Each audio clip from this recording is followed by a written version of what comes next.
On va donc aborder dans cette séquence l'étude du mouvement rectiligne uniformément accéléré.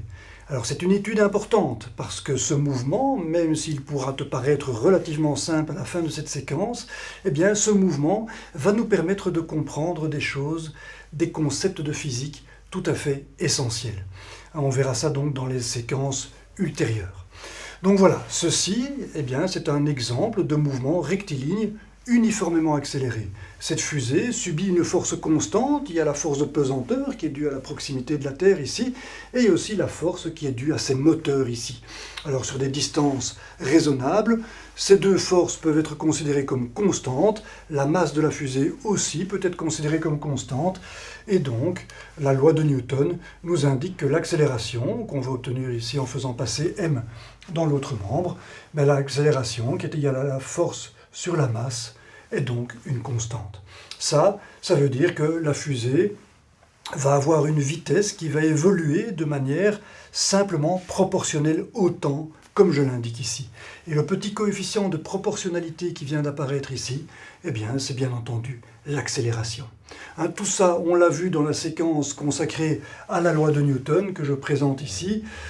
Si tu veux revoir ça, va voir cette séquence, bien entendu. Ça te mettra tout à fait à l'aise avec les concepts que j'ai introduits ici. Notamment ce concept d'accélération. Alors voilà, l'accélération, tu le vois ici, on peut voir l'accélération comme étant la vitesse d'évolution de la vitesse. On voit effectivement que la vitesse va grandir de manière proportionnelle au temps avec une vitesse d'accélération d'autant plus grande que a est grand. C'est évident, a est le coefficient de proportionnalité entre la vitesse et le temps. Donc voilà, cette accélération, on peut déjà voir ses unités, c'est un petit rappel ici, les unités de l'accélération, on va les obtenir en mettant le t dans le membre de gauche ici, et on voit que l'accélération, ça représente une vitesse divisée par un temps, des mètres par seconde divisé par des secondes. Eh bien, ce sont des mètres par seconde au carré, bien entendu. Ce sont les unités de l'accélération. Voilà, une fois que ce rappel est fait ici, on va en venir donc au vif du sujet. Ce que je vais faire dans cette séquence, c'est ce qu'on appelle de la cinématique.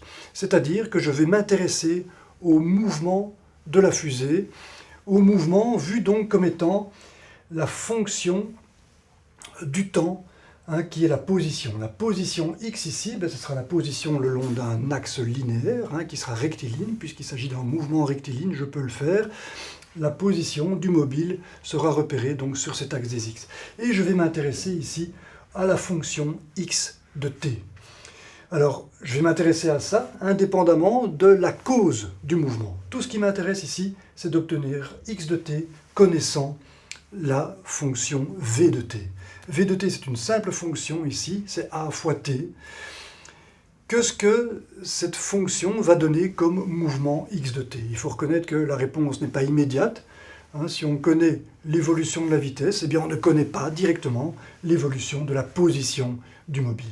C'est donc le problème que je te propose de résoudre dans cette séquence. C'est pourquoi je dis que je fais de la cinématique, c'est-à-dire que je ne vais pas considérer la dynamique du mouvement. Je ne vais pas considérer donc la cause du mouvement. La cause du mouvement, ce sont des forces. Je pourrais me mettre à discuter du rôle de la force d'inertie de la fusée qui apparaît ici. Tout ça, je vais oublier. Je vais juste partir de la description mathématique de la vitesse pour arriver à la description mathématique de la position en fonction du temps. Et tout ça, je vais te le faire dans un cadre introductif. Comme tu vois ici, je parle de l'introduction au MRUA, le mouvement rectiligne uniformément accéléré. Alors pourquoi une introduction ? bien, c'est tout simplement parce que j'ai choisi de simplifier au maximum les mathématiques dans cette première approche du MRUA. Et pour ça, tu le vois, j'ai considéré le cas particulier d'un mouvement à vitesse initiale nulle. Effectivement, quand le temps est égal à 0 ici, j'aurai a fois 0, c'est-à-dire que la vitesse sera nulle. Au temps t égale à 0, la vitesse est nulle, et ça, c'est pas obligatoire. Je pourrais très bien imaginer un mouvement accéléré avec une vitesse initiale. Mais je ne le fais pas. Ça va simplifier les calculs. De même qu'ici, je vais considérer qu'au temps t égale à 0, eh bien, je pars de la position 0. Voilà, je répète, c'est juste pour simplifier les calculs. On généralisera tout ça après dans les séquences à venir. Voilà, donc je vais te parler de ce mouvement rectiligne uniformément accéléré, mais avant ça, je voudrais faire un bref rappel sur le mouvement rectiligne uniforme, le MRU. Alors le MRU, tu le connais bien, il est représenté ici. On a la représentation du mouvement d'une petite coccinelle ici qui va bouger le long du bâton qui est ici. Sa position est repérée le long de l'axe X gradué en centimètres et le temps est ici mesuré en secondes.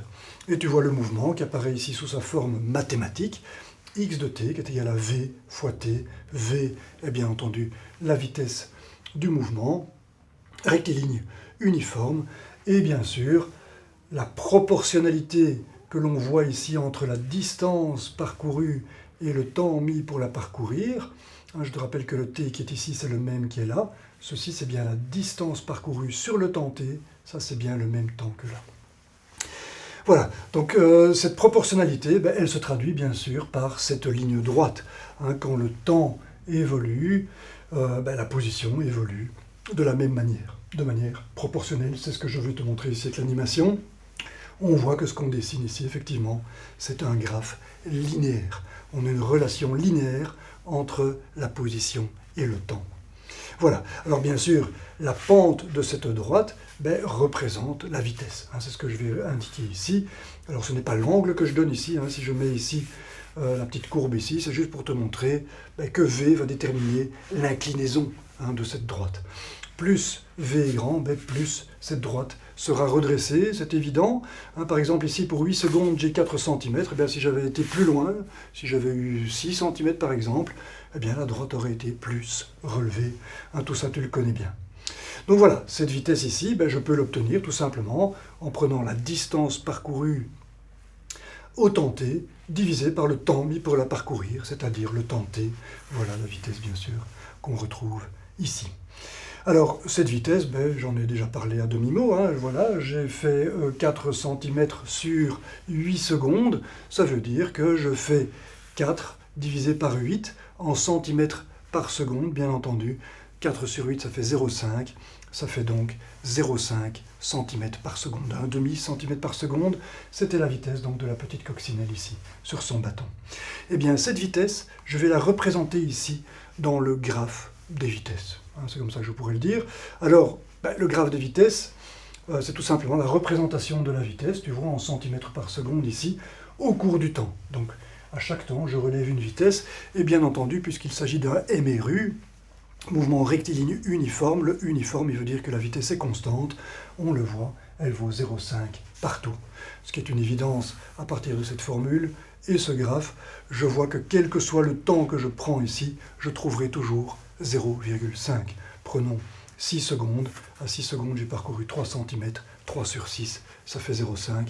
Et ce sera vrai pour tous les couples de nombres que tu vas trouver ici comme étant reliés par cette droite. Voilà, donc j'ai bien un graphe complètement inintéressant ici. J'ai 0,5 partout. C'est le graphe de la vitesse. Alors pourquoi est-ce que je te représente ce graphe ? On pourrait se le demander. C'est tout simplement pour établir un lien entre le graphe des positions x de t et le graphe des vitesses v de t. Et tu vas voir qu'il y a un lien assez évident. Pour le voir ici, j'analyse ici ce graphe des positions pour un temps donné. Voilà, le temps t ici vaut 2 secondes. À 2 secondes, je vois que j'ai un certain x de t, la distance parcourue après t qui vaut 2 secondes, je vois que c'est 1 cm. Cette information, 1 cm, je la retrouve bien sûr dans le graphe des vitesses. C'est là-dessus que je voudrais m'arrêter quelques secondes. Effectivement, le x de t ici, je sais que c'est v fois t, et v et t, je le retrouve dans le graphe des vitesses, c'est une évidence. V, ce sera forcément la hauteur de la droite des vitesses ici, bien sûr, ce sera le 0,5 cm par seconde. Et le t, c'est le temps que j'ai considéré ici pour la position, c'est bien 2 secondes.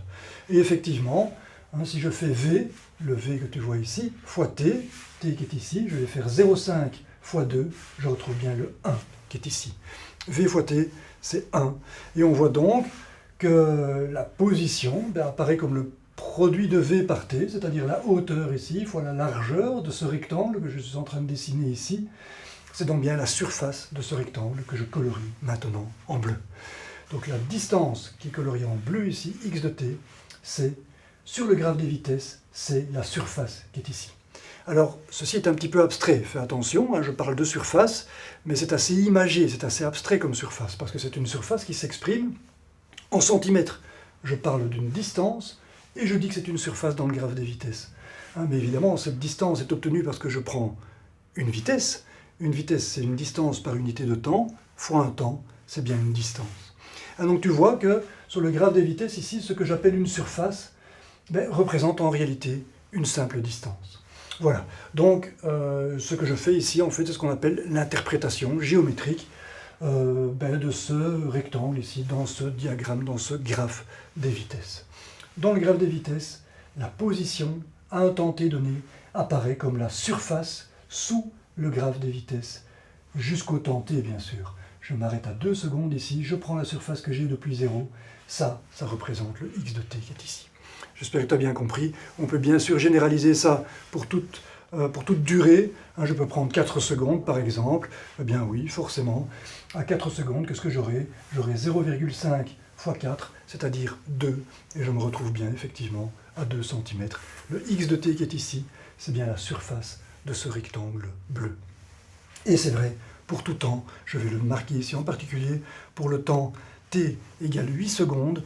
Et je dis directement que la position que j'ai ici, qui d'ailleurs est 4 cm, vaut bien l'aire du rectangle que j'obtiens ici, en m'arrêtant bien sûr à 8 secondes.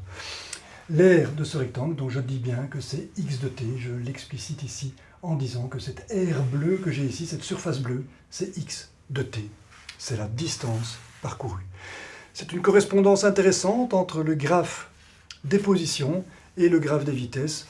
On en aura besoin pour expliquer le MRUA. Voilà, petite vérification, juste pour terminer comme ça, hein, pour te convaincre que tout ça est bien cohérent. J'ai bien ici une vitesse de 0,5, un temps de 8 secondes, 8 fois 0,5, ça fait bien 4. Je suis bien à 4 cm ici, on le voit très clairement. Voilà, une fois que ceci est établi, eh bien, je peux aborder maintenant progressivement la notion de mouvement rectiligne uniformément accéléré.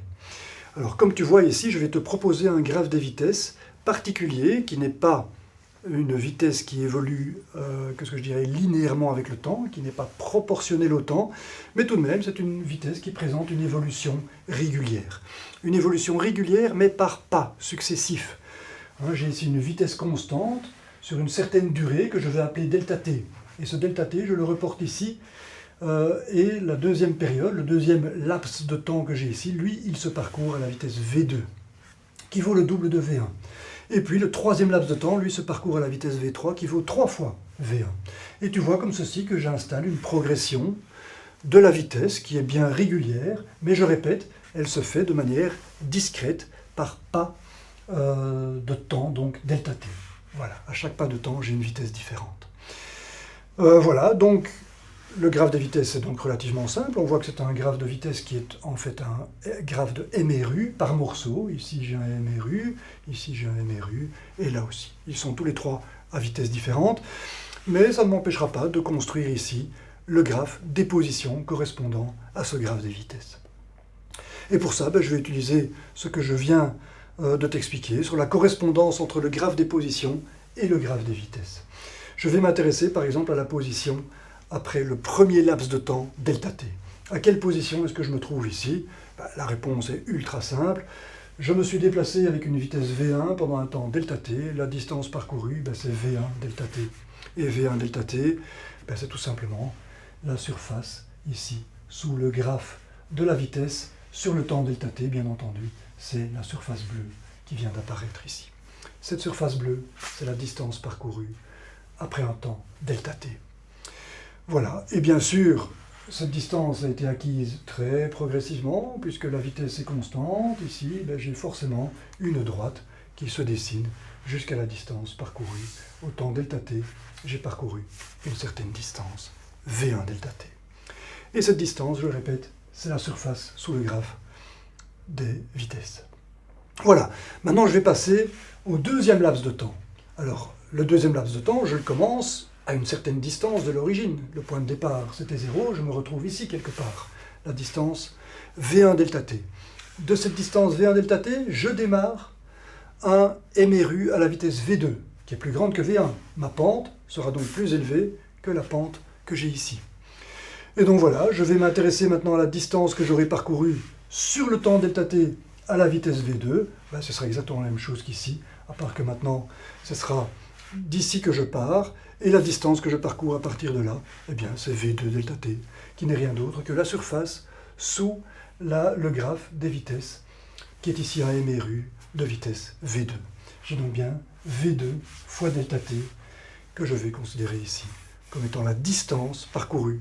Et le MRU que j'ai parcouru ici progressivement, ben je vais le faire apparaître. Je suis parti de cette distance-ci, et sur le temps delta t qui a suivi, eh bien, j'ai fait toute la progression ici jusqu'à la distance V2 delta t. Voilà le deuxième MRU qui se fait bien, effectivement, avec une pente plus élevée que ici. Cette pente plus élevée, bien sûr, correspond à cette valeur de V2 qui vaut 2 fois la valeur de V1. Voilà. Je vais terminer maintenant avec le troisième laps de temps, mais tu as compris que maintenant je vais partir de la distance ici. Je suis à une distance de l'origine qui est celle-ci. C'est de là que je démarre avec la vitesse V3 cette fois-ci. Et donc je vais parcourir ici, une fois que le temps delta t sera parcouru, je me retrouverai ici avec une distance parcourue que je vais comptabiliser donc à partir d'ici. Cette distance, puisqu'elle est parcourue à la vitesse V3 sur le temps delta t, eh bien ce sera V3 delta t, c'est-à-dire tout simplement la distance correspondant ici à la surface du rectangle, hauteur V3 et de largeur delta t. Voilà, et le MRU correspondant apparaît bien sûr ici, avec une pente qui est encore plus élevée, puisque je suis ici avec une vitesse qui est 3 fois la vitesse de départ. Et donc on voit apparaître ici un très joli graphe des positions. On voit que les positions voilà, font ici une progression de pente, qui augmente. On voit que la pente augmente par morceaux, comme ceci. On voit à chaque fois un petit angle ici, entre des pentes différentes. Alors la pente entre le troisième segment et le deuxième, elle n'apparaît pas tellement différente, elle apparaît plus forte, cette différence de pente apparaît plus forte ici. C'est normal. Ici j'ai le double de la vitesse. Ce contraste-là est plus important que passer de 2 à 3. Passer de 1 à 2, c'est une différence plus importante que passer de 2 à 3.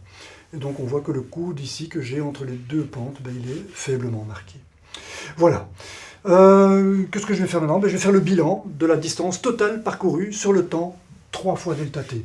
Le temps que j'ai passé depuis le début, ici depuis la position qui était 0, voilà, j'ai parcouru une distance pendant un temps qui est 3 delta t. Quelle est cette distance? C'est forcément V3 delta t plus V2 delta t plus V1 delta t.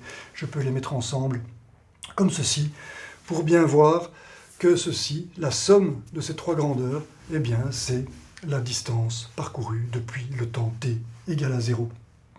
Et donc cette distance, ce sera donc x de t qui vaut V1 delta t plus V2 delta t plus V3 delta t. Et ça, ce sera bien une distance qui sera donnée par la somme des surfaces de chacun des rectangles qui apparaissent ici, sous les marges d'escalier ici, de l'évolution de la vitesse.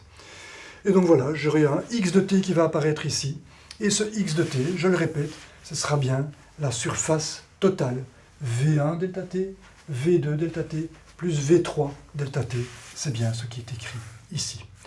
Conclusion, la distance parcourue jusqu'au temps t est donnée par la surface du graphe qu'on retrouve sous la courbe, sous le graphe des vitesses. Voilà le graphe des vitesses qui est en marge d'escalier, eh bien on trouve la surface ici qui ressemble effectivement au profil d'un escalier. Cette surface coloriée en bleu ici, c'est x de t, c'est la longueur qu'on voit ici. C'est la même correspondance que ce qu'on avait tout à l'heure pour un simple MRU. Voilà.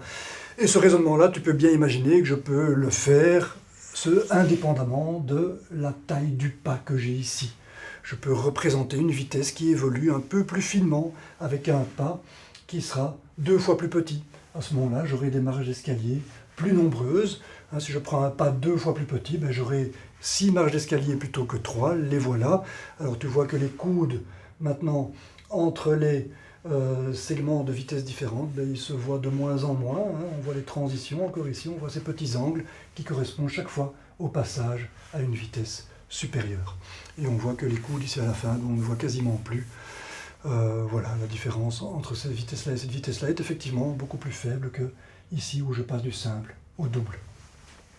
Voilà, rien à dire, hein, si ce n'est ici que je devrais sommer, bien sûr. J'ai 6 termes à sommer, puisque j'ai 6 marches d'escalier. Je dois prendre ici delta t multiplié par la 6e vitesse, V6, delta t fois V5, delta t fois V4, hein, que je n'ai pas noté ici, mais tu peux les imaginer, bien sûr. Donc voilà, je peux généraliser ça comme ça à un nombre de pas pour l'évolution de la vitesse qui est quelconque. Je peux encore ici diminuer le pas delta t, ce que je vais faire de manière assez importante maintenant. Voilà, le pas est devenu tout petit. Ici la transition, on ne voit même plus les coudes ici, tellement les petits segments de droite sont serrés, proches les uns des autres avec des angles qui sont tout proches. La courbe apparaît comme étant quasiment lisse. Et on voit apparaître une belle forme parabolique comme ceci. Voilà, alors ici le temps delta t, il est tout petit, hein, le voilà, il est représenté ici, mais tu es d'accord avec moi que le raisonnement n'a absolument pas changé. Je pourrais forcément construire la distance x de t ici, en considérant chaque MRU et en prenant bien sûr la distance parcourue à chaque fois, et en les sommant, c'est bien la somme qui est écrite ici avec les 3 petits points bien sûr, parce que maintenant j'ai beaucoup de marches à considérer, beaucoup de segments delta t qui sont tout petits. Et voilà, tu comprends sans doute où je veux en venir. Hein. Ce que je vais faire ici, ben, c'est tout simplement faire tendre delta t vers 0. Je vais considérer que delta t devient arbitrairement petit. Et le raisonnement, ben, il sera toujours valable. Je pourrai toujours dire que la distance parcourue, c'est la surface sous le graphe des vitesses. Jusqu'au temps t considéré, bien entendu. Le x de t ici, c'est une distance parcourue à un temps bien précis, t. Je dois prendre la surface jusqu'à ce temps t. Voilà, ben voilà, donc tu as compris, hein, je vais aller jusqu'à 0. Voilà, je vais diminuer la taille des pas jusqu'à atteindre 0. À ce moment-là, qu'est-ce qui se passe? Ben, les pas, ben, on ne va plus être capable de les voir, bien sûr. La courbe, le graphe des vitesses ici, va apparaître comme une simple droite. Les marges d'escalier ne sont plus visibles. Et je me retrouve ici avec une vitesse, un graphe des vitesses qui est parfaitement continu. Et je peux l'écrire donc comme étant v de t égale à a fois t. Alors ici, je note v de t pour ce temps t particulier, mais tu dois le comprendre, bien sûr, comme représentant toutes les vitesses ici qui évoluent de manière tout simplement proportionnelle au temps. On a bien ici la vitesse d'un MRUA. Ceci est la définition du MRUA. J'ai une vitesse qui évolue dans le temps avec une certaine vitesse. Hein, la vitesse d'évolution de la vitesse n'est rien d'autre que l'accélération A qui vient d'apparaître ici.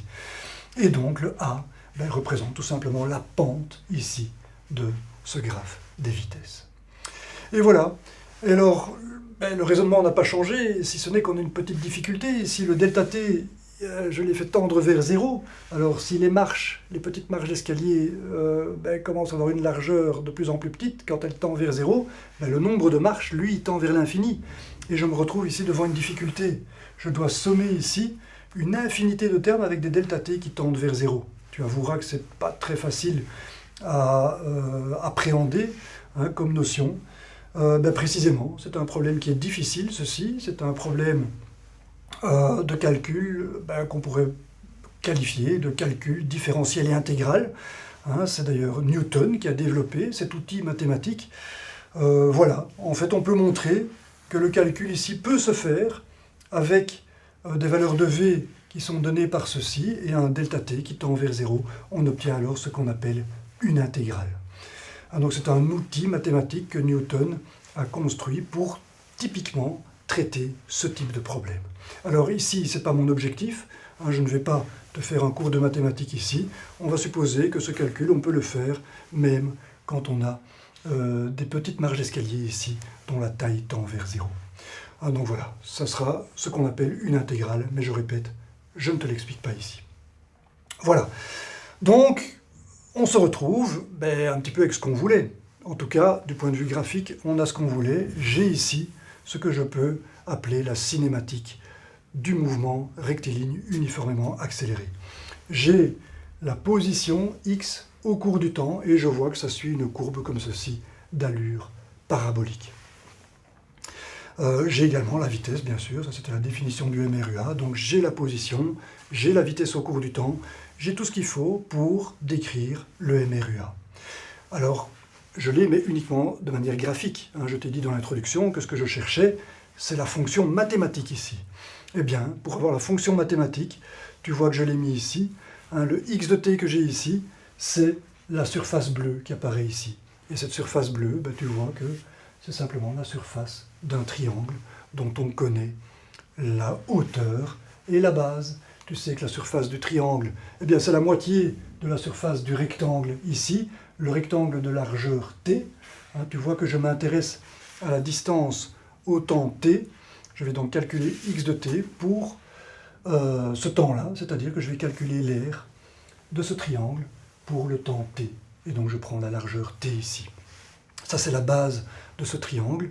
Donc le triangle aura comme surface donc la moitié de la surface de ce rectangle. Je le répète ici, de hauteur a fois t, donc v de t c'est at, je vais donc le mettre ici. V de t fois t, c'est la surface de ce rectangle que je viens de repérer ici avec la ligne pointillée. Comme v de t vaut a fois t, je peux le mettre. A fois t, ce sera a t carré, bien entendu. Ça, je le répète, c'est la surface de ce rectangle. Pour avoir la surface sous le graphe des vitesses, c'est-à-dire la distance parcourue au temps t, qui est là, eh bien, je dois tout simplement diviser par 2. Je vois effectivement que ce triangle ici, je le retrouve ici. Le triangle a pour surface celle du rectangle qui est ici, divisé par 2. Et donc le x de t qui est ici, je vais l'obtenir en divisant tout simplement ceci par 2. C'est ce que je fais bien sûr sans tarder. Voilà. Et j'ai maintenant ce qu'il fallait.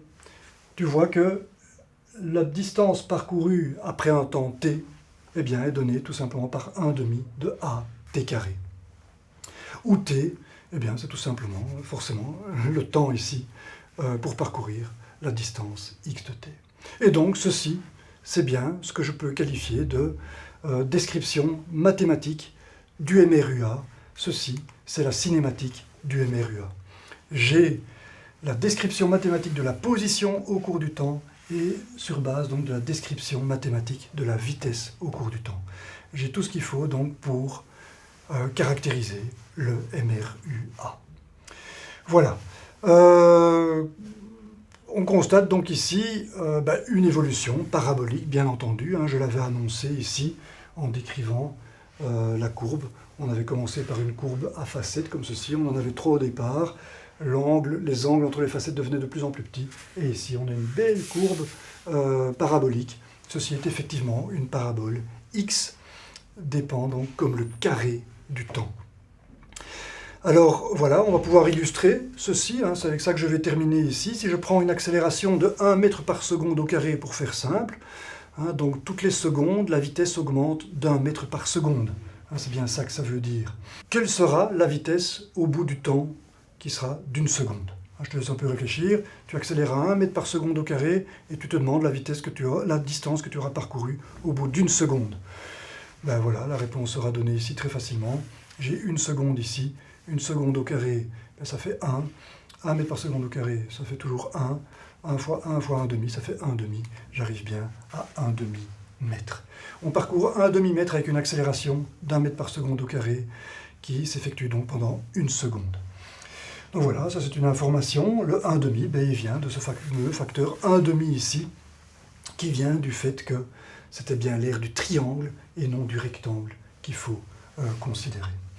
Voilà, 1/2 mètre. Alors c'est bien des mètres ici que j'ai. Je peux vérifier ça effectivement très facilement puisque j'ai l'accélération qui est donnée en mètres par seconde au carré ici. Le temps qui est donné en secondes. Il est au carré, donc j'ai bien des secondes au carré ici qui vont se simplifier avec les secondes au carré qui sont là. Et donc j'ai bien des mètres.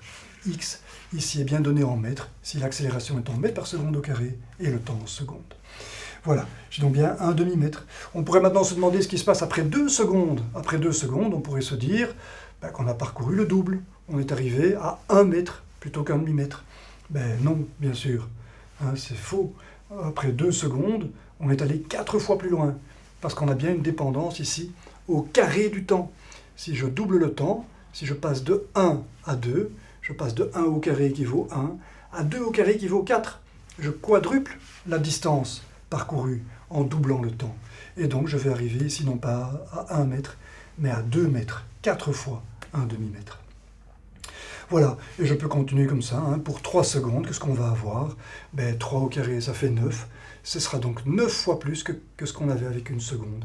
Et 9 fois un demi-mètre, ça donne 4,50 mètres. Voilà, ceci est l'illustration de cette dépendance parabolique qu'on a donc pour la position en fonction du temps dans le mouvement rectiligne uniformément accéléré. Voilà, alors comme je te l'ai dit au début de cette séquence, ceci est une forme simplifiée du MRUA. Si j'avais tenu compte d'une position non nulle au départ et d'une vitesse non nulle ici au départ, j'aurais une expression ici plus compliquée. Et ça sera l'objet de la séquence ultérieure. Voilà. En attendant donc de te voir pour cette séquence, je te remercie pour ton attention et te dis à très bientôt.